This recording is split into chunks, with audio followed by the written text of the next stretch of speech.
Hi guys, this video is going to be going over the answers to the test review. I would recommend that you do the review first before watching this video, but you can use this to check your answers. So this first one, lesson 28, was talking about minty, sweet, or fishy smelling molecules and how to tell them apart. So for this first molecule, we can see that it ends in ate, A-T-E. It also has 2 oxygens in the atom. So these are some of the signs that we are looking at a sweet smelling molecule. Next one ends in amine and has a nitrogen in it. That indicates a fishy smelling molecule. And then the last one ends in one. It has 10 carbons, 1 oxygen. That would indicate potentially a minty smelling molecule. Okay, these lines got kind of messed up in this, but for the molecular formulas, really you just need to count all of the stuff in the molecule. So this molecule F has 1, 2, 3, 4, 5, 6, 7 carbons, so C7. It has 1, 2, 3, 4, 5, 6, 7, 8, 9, 10, 11, 12, 13, 14 hydrogens, so H14, and it has 2 oxygens, so O2. All right, next one, molecule G. 1, 2, 3, 4 carbons, so C4. 1, 2, 3, 4, 5, 6, 7, 8 hydrogens, H8, and 2 oxygens, O2. Last one, 1, 2, 3, 4 carbons, 1, 2, 3, 4, 5, 6, 7, 8 hydrogens, and 1, 2 oxygens, O2. So molecule G and molecule H, you should notice, have the same molecular formula, even though they have different structures. So that makes those two isomers of each other.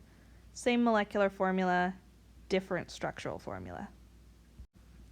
Okay, the honk 1, 2, 3, 4 rule tells us that generally hydrogen makes 1 bond, oxygen makes 2 bonds, nitrogen makes 3 bonds, and carbon makes 4 bonds. So to draw the structural formula, C2, so we've got 2 C's in there. There's 1 O, so second I'll add the O.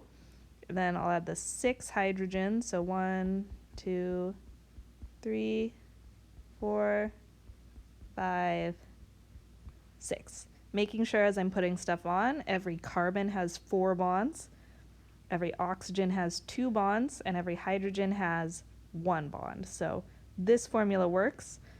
You always want to double check your numbers when you're doing these, make sure it's the right number for everything. C4H11N, so 4 C's, and then 1 N, and then I'm just going to put in all of the hydrogens so that the carbons all have 4 bonds, and the nitrogen is going to need 3 bonds, so I'll put 2 more hydrogens on there. And then I can make sure I have 1, 2, 3, 4, 5, 6, 7, 8, 9, 10, 11 hydrogens. Okay, so it all worked out. Everything has the right number of bonds, so there's a structural formula for that. Okay, so here's a molecule, phosphorus trichloride, so phosphorus and 3 chlorines put together with the Lewis dots. So for the Lewis symbols for each one, chlorine has 7 valence electrons. So I'll put 7 dots on chlorine. Phosphorus has 5 valence electrons. So I'll put 5 dots on phosphorus. I can see from this that the phosphorus made 3 bonds, and the chlorines each made 1 bond. How many bonded electrons? So each line, each bond is 2 electrons. So there are 1, 2, 3, 4, 5, 6 electrons in bonds here. And lone pairs are electrons that are not part of the bonds. So it asks how many pairs. So there's 1, 2, 3, 4, 5, 6, 7, 8, 9, 10 pairs of electrons that are not part of a bond. How many covalent bonds does this have? It has 3. So there's 3 lines. Each line indicates a bond. Right, next we're going to do our actually drawing the structures based on the formula. So C2H6, I have my 2 carbons, they each have 4 electrons, and then my hydrogens are going to kind of surround them. Remember that you always put the things that make the most bonds in the middle. I saw some people doing this incorrectly on the practices. So make sure you put the thing that makes the most bonds in the middle, which in this case is the carbon. So I just arrange my 6 hydrogens around there. Then I'm going to make my pairs. Let's do a different color. So take these 2 to attach those carbons together. Attach that, attach that, attach that, attach that, and attach that. Okay, so that is going to put all of those pairs in between. And so I won't redraw it just now, but if we count how many electrons each thing has, each of these hydrogens, you should be able to see, like this hydrogen right here has 2 electrons, so the hydrogens are all good. Remember, hydrogens only want 2. Carbons want 8, and each of these carbons, if we count, has 1, 2, 3, 4, 5, 6, 7, 8 electrons. Remember, electrons in the bonds are shared, so those count for both atoms that are sharing them. And then if I wanted to finish this off, I would need to replace all of my shared pairs of electrons with bonds. So I'll just erase those. And sorry, this is getting a little messy, but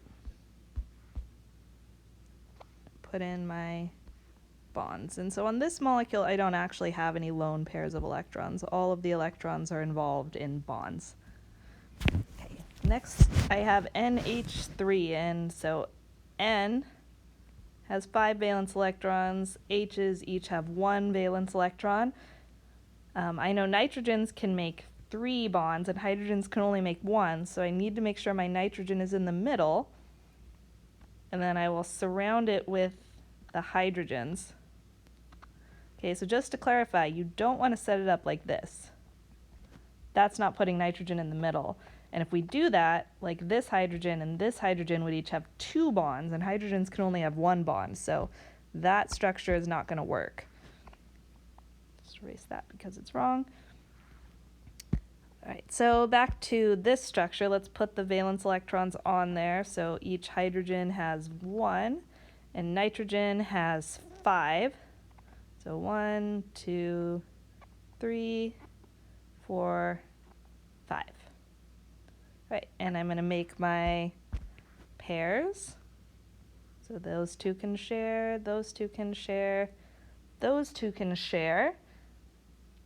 So now if we check our numbers, how many electrons does each thing have? Each hydrogen has 2, so that's good. Nitrogen has 1, 2, 3, 4, 5, 6, 7, 8, so that's good. It wants 8. So everything is all satisfied with the number of electrons. And we can erase those and put in bonds.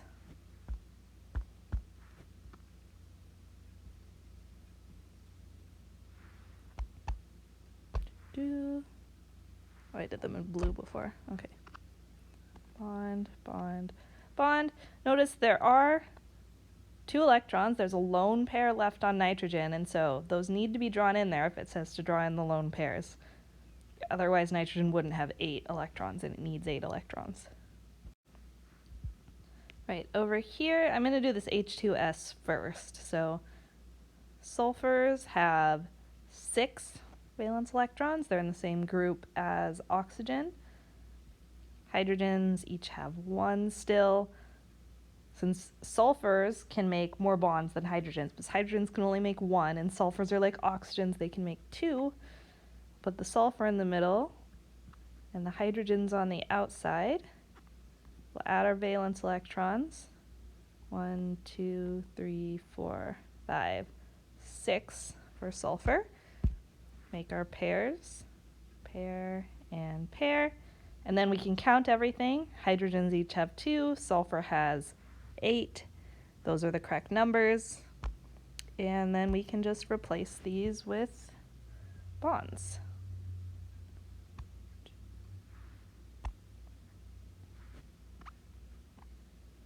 Okay, SiO2. So silicon is in the same group as carbon. That has 4 valence electrons, and each oxygen has 6 valence electrons. Now, oxygens can only make 2 bonds.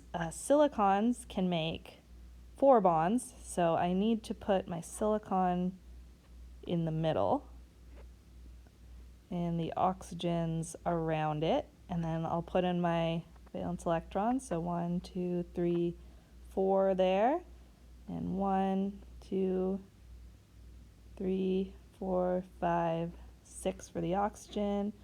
1, 2, 3, 4, 5. Yeah, actually, I want to put this one over here.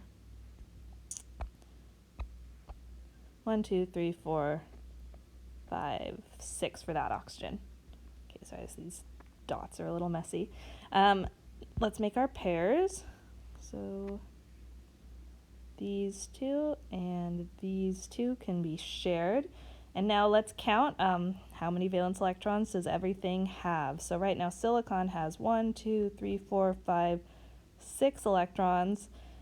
Oxygens have 1, 2, 3, 4, 5, 6, 7 electrons. Okay, so that tells me that this is not done. This is not a correct formula because silicons and oxygens need 8 electrons and they only have 7 and 6 in the case of the silicon. So that tells me I need to make more pairs. I need to make a double bond here. So let's say we paired these two.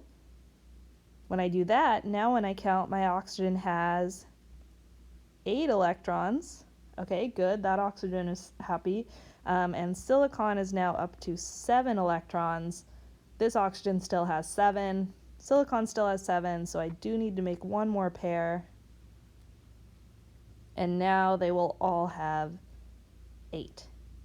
So don't stop once you've got everything attached and some pairs made, because you might need double bonds or maybe even triple bonds depending on what that molecule is.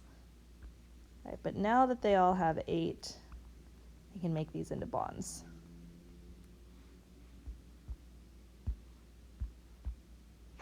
And they will be double bonds because there were 2 pairs of electrons shared in there instead of just 1 pair. Clean that up a little bit. Then the silicon will have no lone pairs of electrons on it, and each oxygen will have 2 lone pairs or 4 electrons on it when you're done. And notice all of my oxygens have 2 bonds. My silicon has 4 bonds, so we are also following the honk 1, 2, 3, 4 rule system. Okay, last is functional groups. We learned 3 different functional groups. There was this one, which produces molecules called alcohols. I didn't mention this in the video, but this group can also be called a hydroxide. There was this one, which makes carboxylic, running out of room, acids, also just called carboxyl. And then there was nitrogen with some hydrogens on it, which we would call an amine. So if we look at these molecules, right here, we can identify that there is an amine group. Right here, there's another amine. Here's a carboxyl. Here are 2 alcohols. I'm not going to write the names in, but I'm just saying them. In this whole big thing, I've got an alcohol right over there. Finally, in these last two, there's a carboxyl right here. Remember, if you have like an intersection where nothing's written in it, you assume that that's a carbon, so there is a carbon right there. We have another carboxyl over here as well. And finally, we have one last amine right there with the nitrogen. Okay, so that ends this review session. Please ask if you have any questions before your quiz.